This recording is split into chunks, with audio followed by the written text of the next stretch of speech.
বলে ডাকি, মায়ের মুখের ভাষা থেকে বলতে শিখি। বাবা সায়ন, আমার কাছে একটু সরে এসে বসো তো। আজ আমি তোমাকে কিছু দেখাতে চাই। তুমি কি জানো এগুলি কি? না ঠাম্মি, এত পুরনো জিনিস, এগুলি আবার কি বার করেছো? এত পুরনো বই? এগুলিই তো তোমাকে দেখাবো বলে আজ আমি এনেছি। এগুলি আমাদের পূর্বপুরুষদের গল্প, আমাদের মাতৃভাষা বাংলায় লেখা। এ তোমাদের মতো ছোট ছোট ছাত্রছাত্রীদের গল্প। এ আমাদের মাতৃভাষার জন্যে লড়াইয়ের গল্প। তাহলে তোমাকে আজ আমি একটা গল্প বলি, শোনো। তুমি যেমন তোমার মাকে ভালোবাসো, সম্মান করো, তেমনি তুমি তোমার মাতৃভাষাকে ভালোবাসবে এবং সম্মান করবে।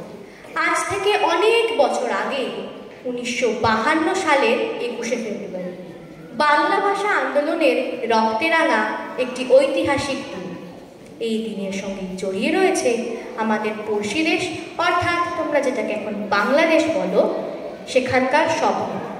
পশ্চিম পাকিস্তানে উর্দু প্রধান ভাষা হলেও পূর্ব পাকিস্তান অর্থাৎ বাংলাদেশের প্রধান ও রাষ্ট্রভাষা ছিল বাংলায়। কিন্তু তৎকালীন গভর্নর মোহাম্মদ আলী জিন্নাহ ঢাকায় এক জনসভায় ঘোষণা করেন যে উর্দুই হবে বাংলাদেশের একমাত্র রাষ্ট্রভাষা। এ কথা শুনে তোমার মতো ছোট ছোট ছাত্রছাত্রীরা তা সহ্য করতে পারে না। এর ফলে তারা এর তীব্র প্রতিবাদ জানায়। একটি কবিতা আবৃত্তি করতে চলেছি। কবিতার নাম 21 আমার, কবি শান্তিপদ মাহমুদ।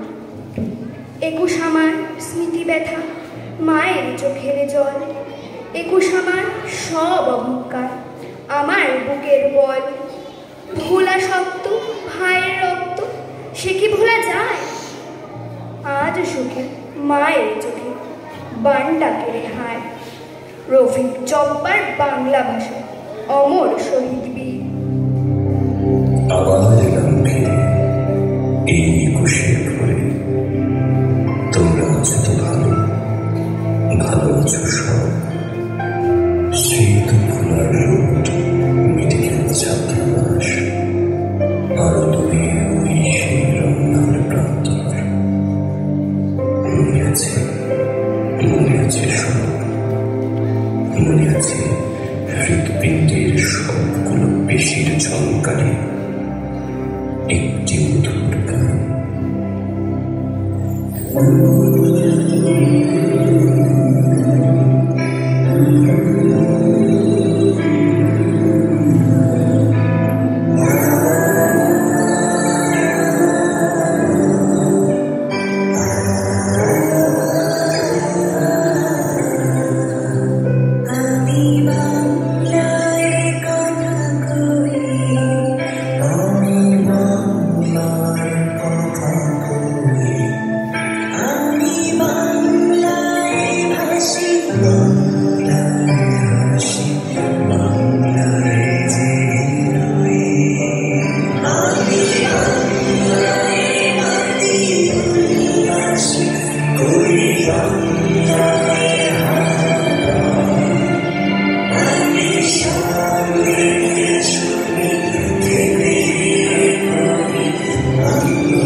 তুমি চলে গেছো সেই বাংলাতে।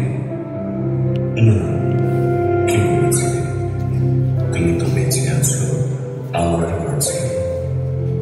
তুমি বেঁচে আছো এখন 16 কোটি বাঙালির মাঝে। আছে। তোমার হাত ধরে এসেছে আমার মা ডাক্তার। সে তোমাকেই আমি কি করে ভুলে যাব এখনই। ছন্দের জাদুকর বলা হয় কোন কবিকে? অপশন ক যোগীন্দ্রনাথ সরকার, অপশন খ সুকুমার রায়, অপশন গ সত্যেন্দ্রনাথ দত্ত, অপশন ঘ রবীন্দ্রনাথ ঠাকুর। আচ্ছা, আমরা দেখতে পাচ্ছি পিছনের সারিতে অনেকেই হাত তুলেছে, তো হিরণময় স্যার যারা Soumyadip Mondal. Yes, right answer. অতি উত্তম।